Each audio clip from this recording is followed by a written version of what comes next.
This is the 5-minute guide to the Salamis, an ever-completed warship of the Greek Navy. The Salamis is a very complicated ship with a very complicated story. This starts almost 2 decades before the ship was ever ordered. In the Greco-Turkish War of 1897, the Ottoman Navy was unable to control the Aegean Sea due to modern Greek warships. The Ottomans responded to this by modernizing their fleet, and by 1905 this forced Greece to do the same.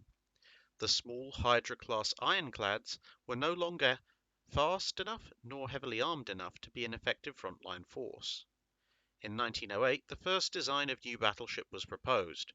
Although nearly twice the displacement of the Hydras, it was still barely half that of other ships being built at the time and was rejected. The next year saw the armoured cruiser Georgios Averof purchased, see our previous video on that, against which the Ottomans picked up 2 German pre-Dreadnoughts. This escalation saw a whole slew of attempted purchases, with Greece trying to purchase a pair of battleships first from France, then from Britain, and then from the USA, all to no avail. By 1911, the Ottomans had ordered a full-on first-generation super-dreadnought, initially renamed Richard V, from the UK. Although the Averof had successfully engaged the Ottoman pre-dreadnoughts, in part it has to be admitted because of the Ottomans' chronic inability to actually look after their navy, there was no realistic circumstance in which the Averof could take on this new ship once it was completed. So by 1912 the decision was made to order a ship that was as big as the current Greek naval facilities could accommodate, this being 13,000 tons, and that the ship would be a battlecruiser. Although the Greek Navy favoured the British submission's hull and American guns and armour, the Germans dropped in and through a bit of government subsidy came in with the lowest bid. So the Vulcan shipyards in Germany got the contract, albeit with the guns and armour still supplied from America. This initial design would have 3 twin 14-inch turrets and be capable of 21 knots, which was really only battlecruiser speed by pre-Dreadnought standards, although it did have battlecruiser grade armour. By this point in time, various South American countries were all building their own dreadnoughts, and both Turkey and Greece tried to buy various of them, since getting their hands on these ships immediately would instantly tip the balance of power. However, none of these attempts came to anything, and instead the Salamis was redesigned. Politics now intervened, and there was a great deal of dispute over just how much larger the ship should be.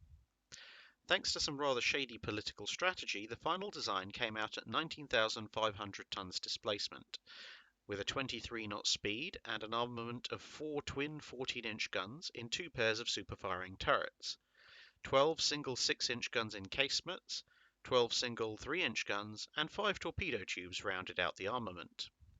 Whilst this was a very powerful weapons loadout, the battlecruiser origins were revealed in the fact that the main belt was just under 10 inches thick, which made the ship effectively a first-generation super-dreadnought with battlecruiser level protection.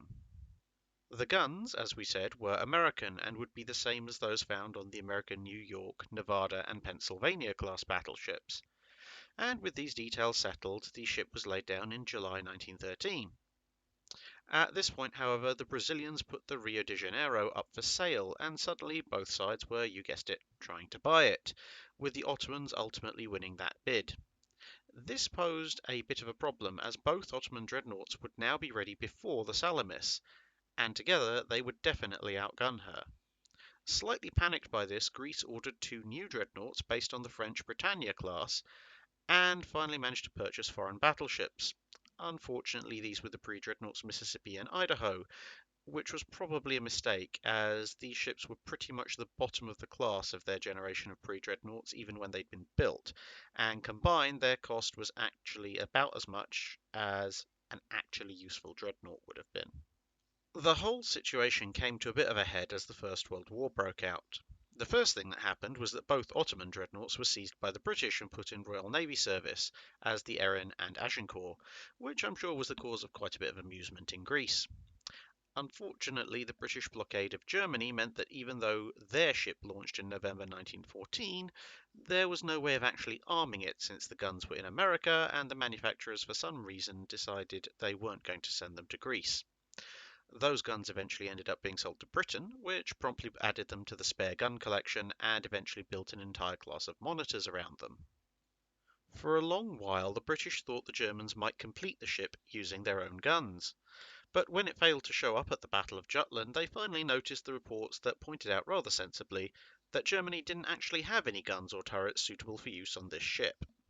As it turned out, the ship remained in Hamburg and was eventually found there alongside a number of incomplete German ships. That's it there on the right. With the war over and the ship basically obsolete, the Greek government refused to accept the hull, essentially on the grounds that Germany had gotten itself into a war, which meant that it had long missed the delivery date and the product was now itself out of date. They also asked for the advance payments on the ship to be returned, although after several years in 1924 a tribunal found in favour of the German dockyard.